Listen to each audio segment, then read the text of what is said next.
E ainda tem uma receita deliciosa, que é um bolo natalino, tá? Então fica aqui comigo, porque o programa tá começando e eu tenho certeza que vai ser maravilhoso. Agora vamos começar falando sobre a nossa coluna, né? Nosso bate-papo de hoje é sobre essa parte da nossa saúde tão importante. Porque se a gente não cuida, a gente sofre. E a nossa postura corporal tem tudo a ver com as dores que a gente vai enfrentando ao longo da nossa caminhada. E para conhecer os 5 mandamentos da postura corporal e como evitar as dores, as lesões na coluna, eu recebo pela primeira vez aqui no estúdio, mas a gente já conversou via Skype, o ortopedista e cirurgião da coluna, Luciano Miller. Seja muito bem-vindo, doutor. Uma alegria te receber, viu? Senta aqui. Obrigada por ter trazido aí uma coluna, um modelo para a gente entender melhor como é que é a nossa coluna vertebral. E eu fico feliz porque esse tema é de interesse de praticamente toda a nossa audiência, porque todo mundo reclama de dores na coluna. Sim, eu agradeço o convite, Cláudia. E por coincidência, primeira vez aqui no programa ao vivo, estamos com a mesma cor, né? Uma camisa aqui da mesma cor que a sua, combinando de rosa aqui. Que bom! E você falou muito bem no começo do programa de fazer o bem, né? A gente, como médico também, a gente tem que pensar sempre isso, né? Sempre ajudar o próximo. E quando eu falo em coluna, ajudar o próximo, muitas vezes, não é você fazer uma cirurgia ou fazer uma coisa que às vezes nem precisa. É você fazer o que tem que ser feito. Isso é o mais importante. Quando a gente fala em medicina, a gente fala em tudo de uma maneira geral. O médico tem que ter uma formação humana e uma formação de cuidar do próximo. E você, quando você cuida do próximo e você coloca o que você vai fazer, pensando o que você está fazendo, o que você faria com um ente querido seu, um parente, você está no caminho certo. Porque às vezes a gente pode errar, mas se você errar fazendo o bem, tentando fazer o bem, é justificável. Dura quando a pessoa erra não fazendo bem, né? Nossa, perfeito. Sabe que esses dias eu estava até conversando lá em casa, né? E eu falo, ai, gente, eu evito até esse negócio de ortopedista, porque ele quer fazer cirurgia, eu não quero fazer cirurgia nenhuma. Mas olha que maravilha, a gente entender que não é assim, né? E que muito pelo contrário, quando a gente encontra um médico bom, ele tem coerência naquilo que ele vai indicar pra gente. E hoje o doutor Luciano Miller vem aqui para ensinar os 5 mandamentos para a gente evitar as dores na coluna, tá certo? Tá certo, exatamente. Eu trouxe um modelo aqui, que eu vou tirar aqui, que é bastante interessante, para entender um pouquinho a coluna. Que a primeira coisa que todo mundo fala, assim, eu tenho lordose, eu tenho cifose. Todo mundo tem. Isso é importante todos entenderem. Às vezes, quando vai numa academia, vai numa avaliação, olha, a senhora está com uma lordose, a senhora está com uma cifose. Ainda bem que a gente tem essa lordose e cifose. Por quê? Porque quando você pega um animal ou um bebê, ele não tem as curvaturas, é uma curva só, uma curva única, um C longo seria assim. A partir do momento que a gente fica de pé, para equilibrar a coluna, ela age que nem uma mola, as curvaturas servem para equilibrar. Então ter lordose, ter cifose é normal. Quando a gente não tem essas curvaturas, daí começa a causar dor, causar alguns problemas crônicos na coluna vertebral. Então, eu queria só deixar para todos que estão em casa que ter a curvatura, a lordose e cifose é normal. Agora, a curva lateral, a escoliose, o desvio para o lado, essa sim não é normal e tem que ser bem avaliada. Mas esse tipo de curvatura acontece principalmente nas crianças e principalmente adolescentes na fase do estirão de crescimento. É nessa fase que tem que observar bem o seu filho, tirar a camisa, avaliar a altura do ombro, a altura da escápula, ver se está simétrico e, na dúvida, sempre procurar um especialista para radiografar e avaliar se tem uma deformidade ou não. Que uma escoliose, ao longo do tempo, pode ser um causador de dores, de lesões. Pode ser um causador de dores, pode ter que operar e, muitas vezes, quando você faz um diagnóstico precoce, você evita até uma cirurgia, coloca um colete e você evita procedimentos muito mais agressivos. Perfeito. Uma escoliose pequena é normal ou não? Qualquer tipo de escoliose precisa ser levado a sério? Isso é importante também, você falou um dado bastante importante. Quando a gente pensa assim na coluna, ninguém é uma tela de Leonardo da Vinci, aquela simetria perfeita. A gente tem assimetrias, um pouco desvio para um lado, um pouco desvio para o outro, faz parte da normalidade a gente ter uma certa simetria. Ter um membro um pouco mais longo que o outro, isso tudo faz parte. O que a gente não pode é ter um desvio muito maior, são aqueles desvios, ter muito maior do que a média. Mas um pouquinho, sim. E quem consegue avaliar bem é um especialista que consegue avaliar se esse desvio faz parte da normalidade ou não. É um pouquinho a mais que tem que ser acompanhado. Perfeito. A gente vai falar de postura, né? E quem já tem algum probleminha de coluna tem dificuldade de manter uma postura correta. Tá tão acostumado, por exemplo, com aquela cifose acentuada ou com aquela lordose, que quando resolve ficar numa postura mais correta, né? Sente dor. Por que isso acontece?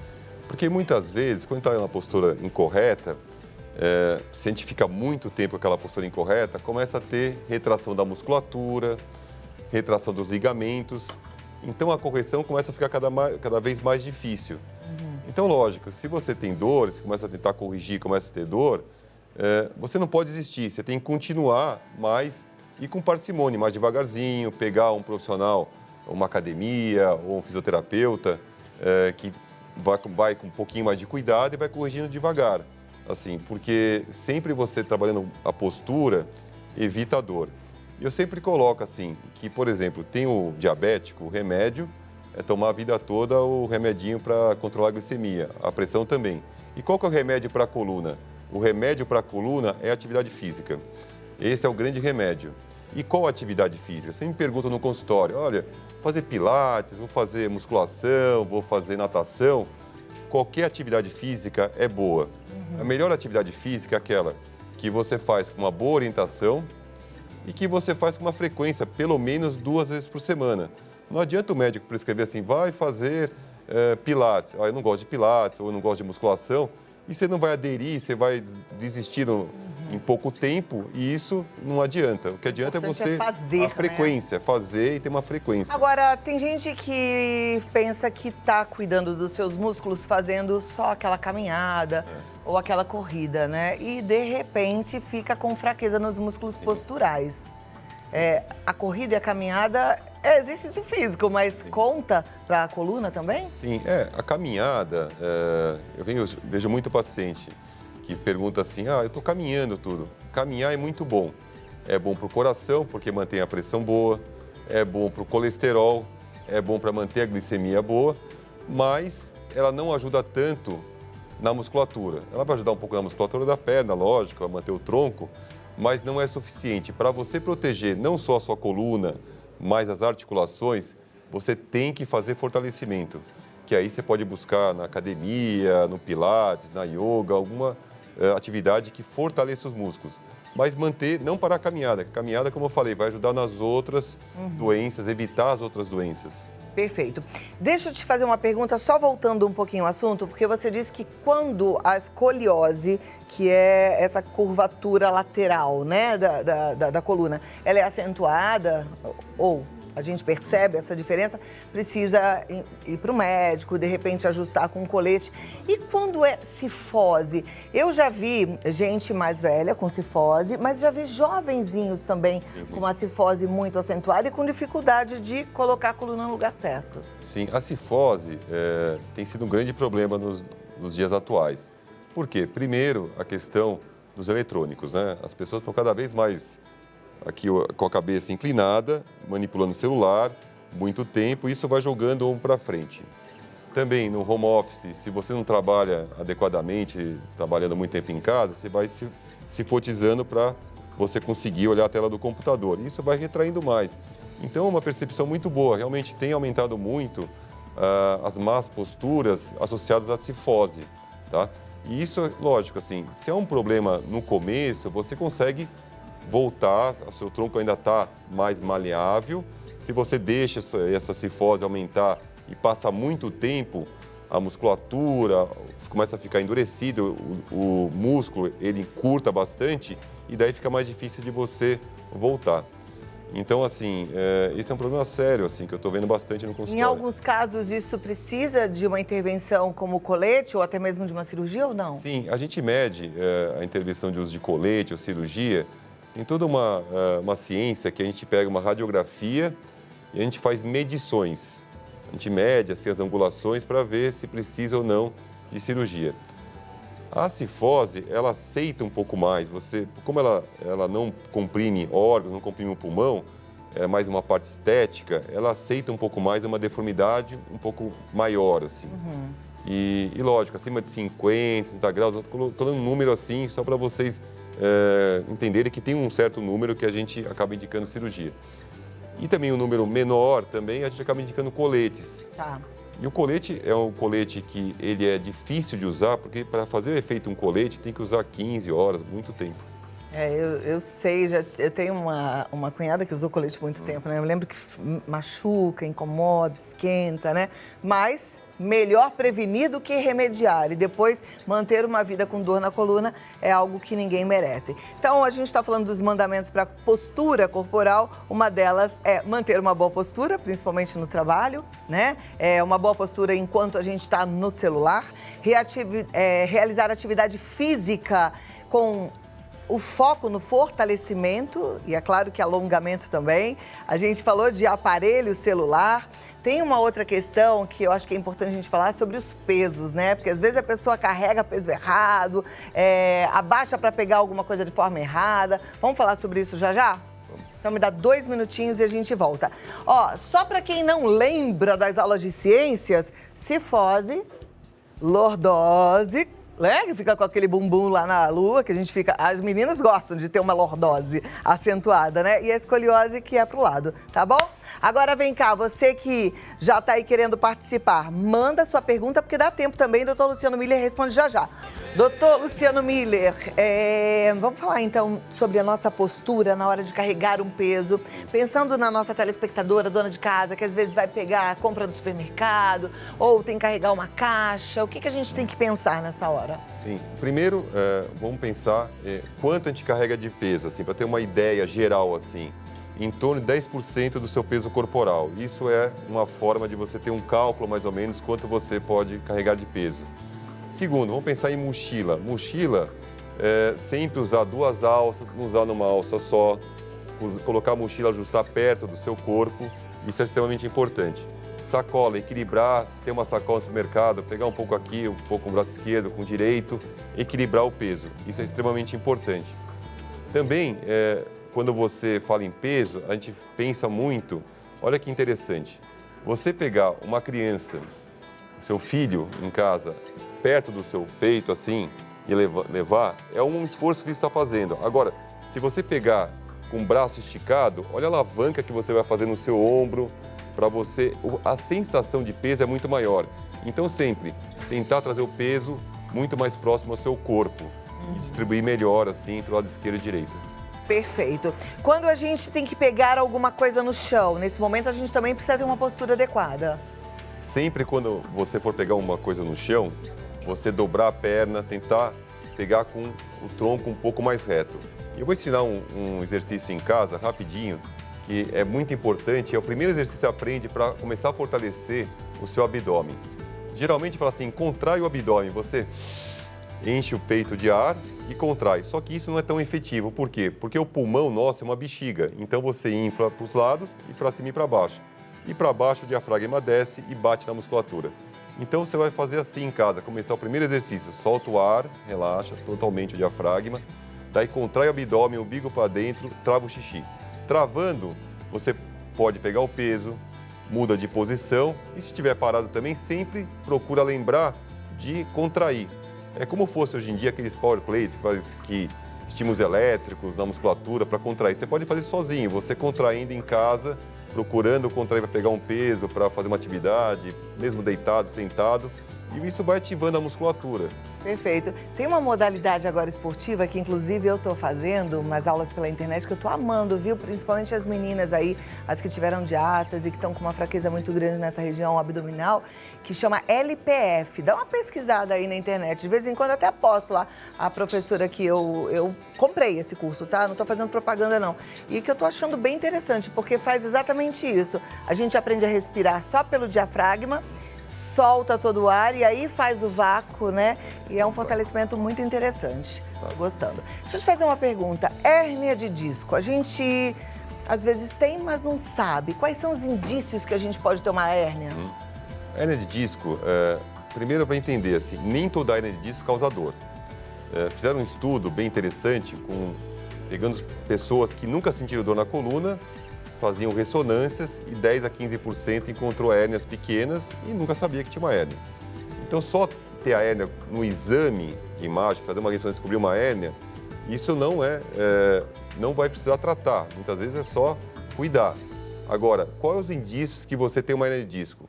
Começa a ter uma dor lombar que não melhora, aquela dor lombar que começa mais de manhã, mas quando você flexiona o tronco para frente, e principalmente o sintoma mais característico é uma dor lombar que irradia para uma ou ambas os membros inferiores.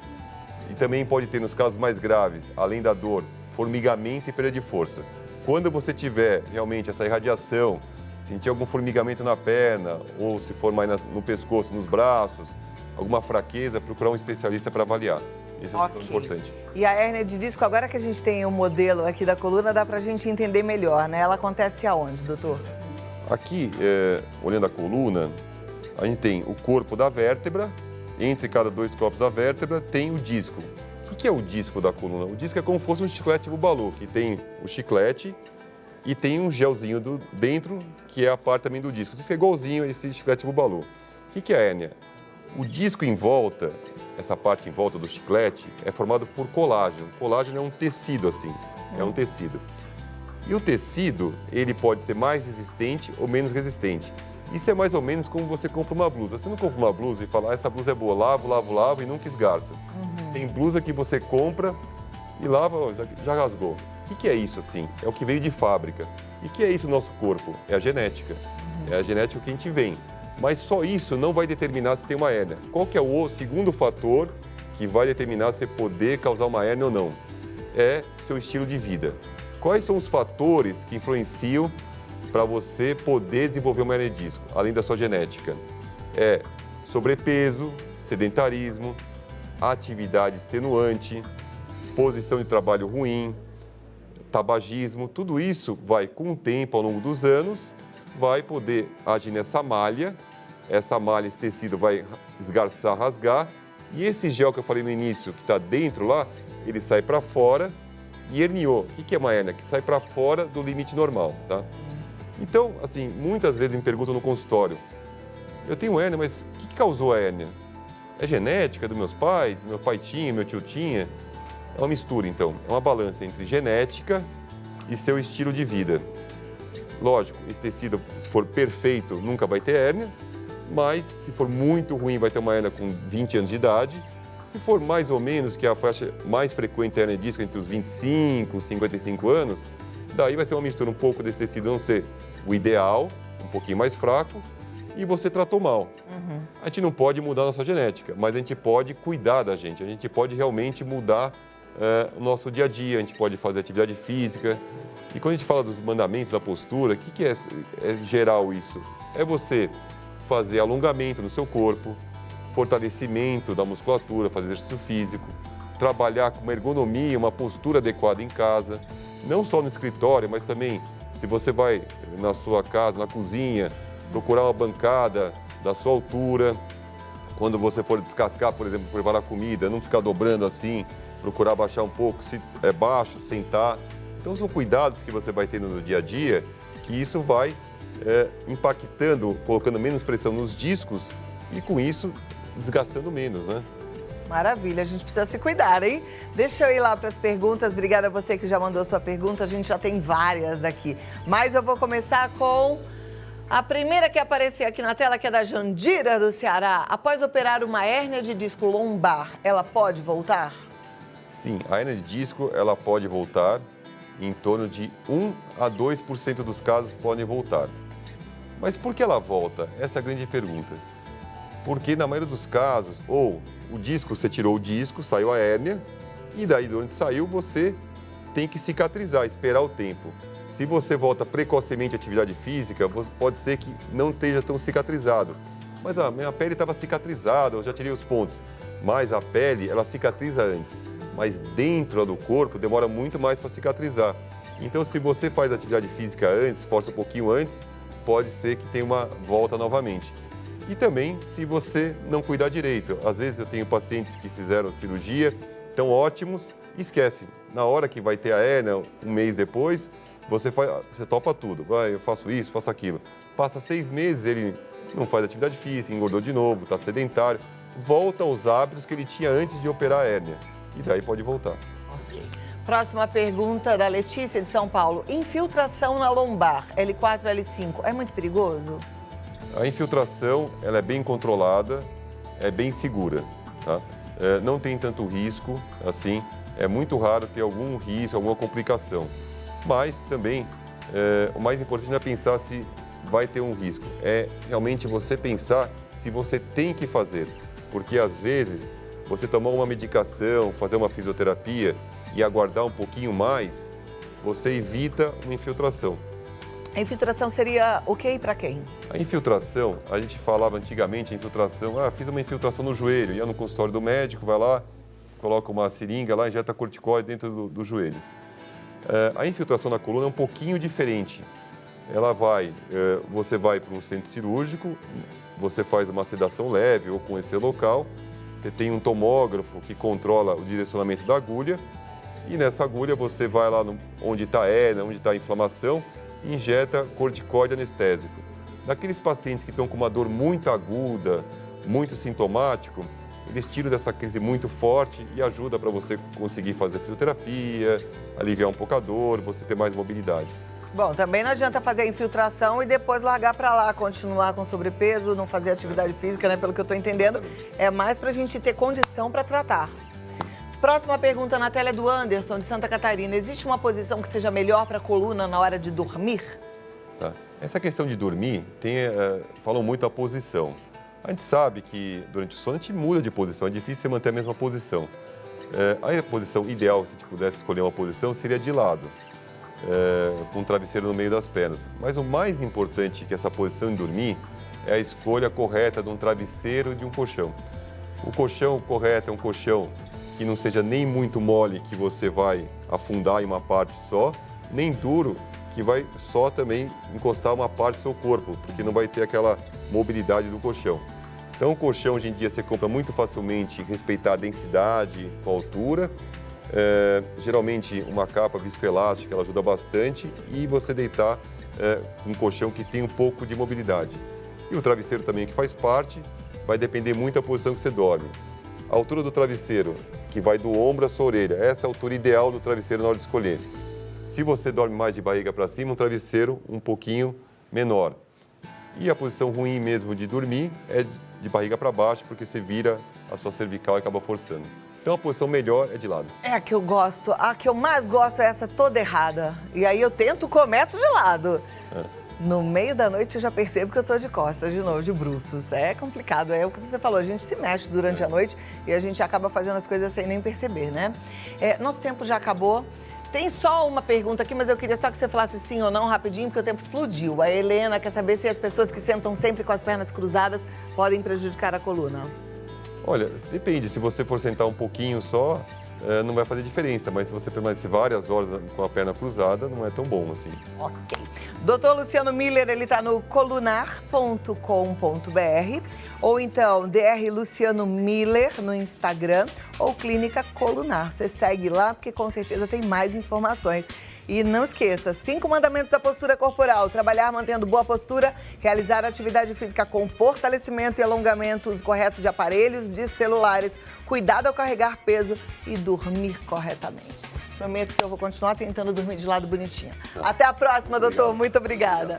Vamos lá, dando sequência aqui ao nosso programa, aprendendo para que a gente tenha uma vida cada vez melhor, cada vez mais saudável. Eu quero te convidar para aprender sobre cuidado com a pele. Você sabe que a gente aprende todo dia algo ligado à medicina, porque a evolução é constante e frequente.